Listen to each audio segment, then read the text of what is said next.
Language Awareness, a case study on how to trigger language awareness using stimulated recall. In this presentation, I will briefly explain what language awareness and stimulated recall is.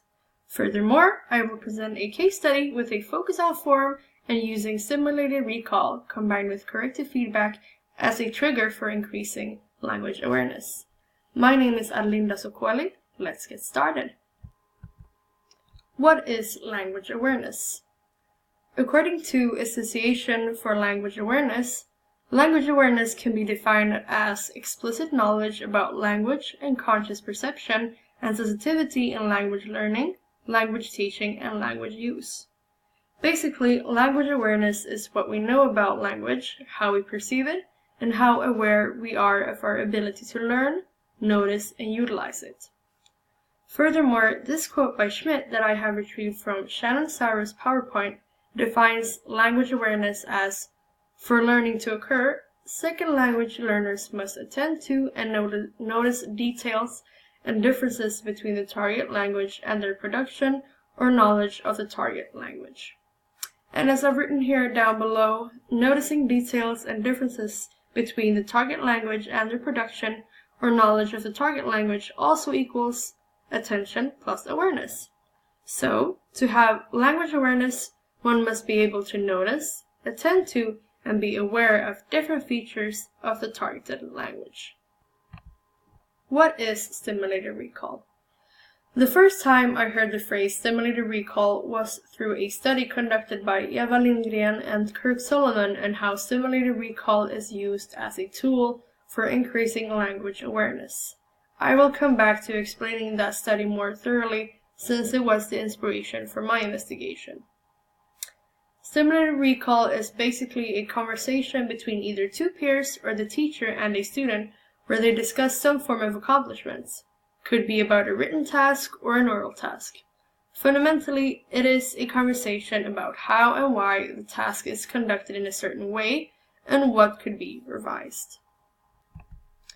As earlier mentioned, I used this following study as an inspiration for my investigation. The study is called Stimulated Recall as a Trigger for Increasing Noticing and Language Awareness in the L2 Writing Classroom by Eva Lindgren and Kirk Solomon. The study by Lindgren and Solomon included a study on two girls using a program called JEdit in combination with stimulated recall. JEdit is a keystroke log program that records the person's keyboard activity. The girls did a task, Lindgren and Solomon monitored the keyboard activity, and then finished off the session by having a stimulated recall with the girls, where they discussed different aspects of the session. And as mentioned, I used the study as an inspiration for my investigation. And my investigation was conducted on a 17-year-old girl who is taking English 5 for the second time.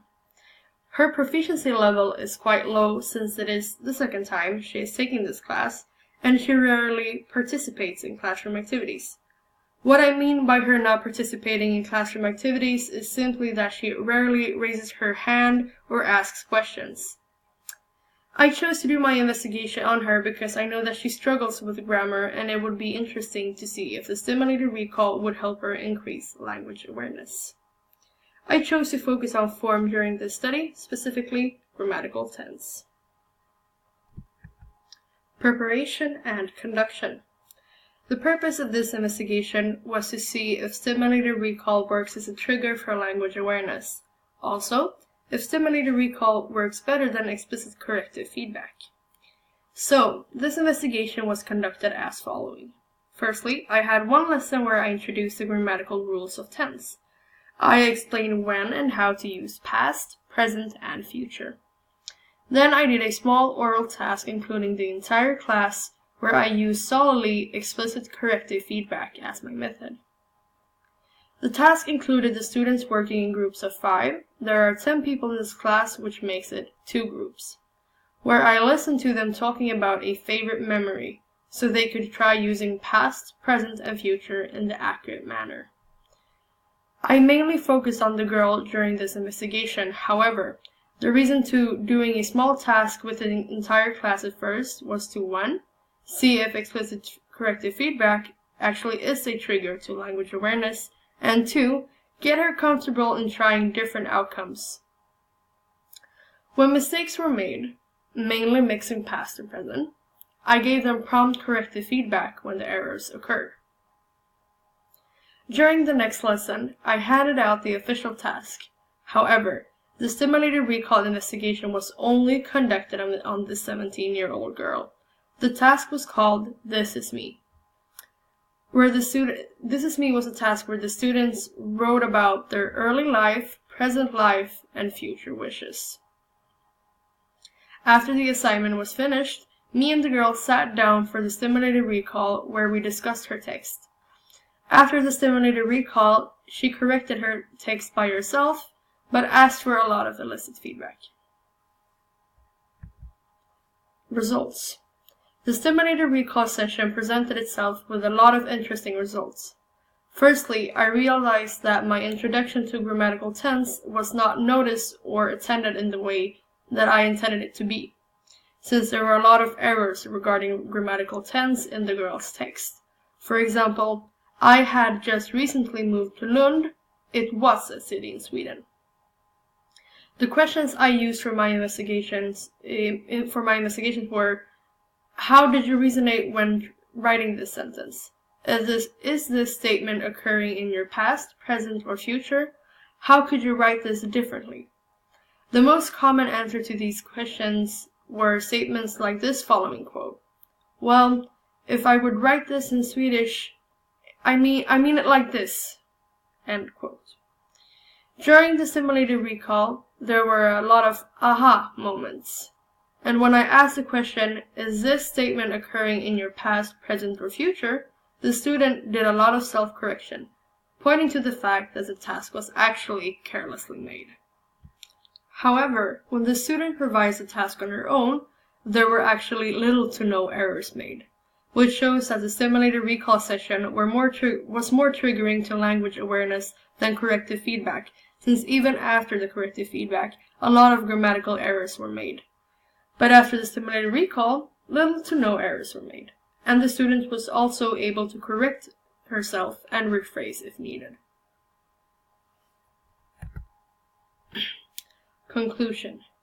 To conclude this investigation, the results state that stimulated recall is triggering for language awareness. However, doing this with every student would be very time-consuming, which is unfortunate regarding the results. Is stimulated recall more triggering than corrective feedback? In this study, yes, but it depends on which type of corrective feedback is being used. In this case, I used explicit corrective feedback, which does not give an in-depth feedback to the students. And according to a meta-analysis by Xiaofeng Li, corrective feedback is actually overall effective, and that both explicit and implicit feedback are effective, but in different situations. However, Li further states that corrective feedback has medium effect and is best used together with other feedback methods, which implies that corrective feedback would not trigger major language awareness on its own, but connected with something else like stimulated recall, it will.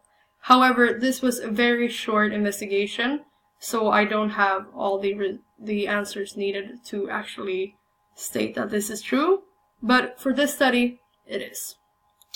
And lastly, for stimulated recall to be beneficial in the long run, it must be conducted continuously for the best result, which I just said. But again, it would be very time consuming. And overall, the stimulated recall session is definitely a trigger for language awareness. Thank you so much for listening. Goodbye.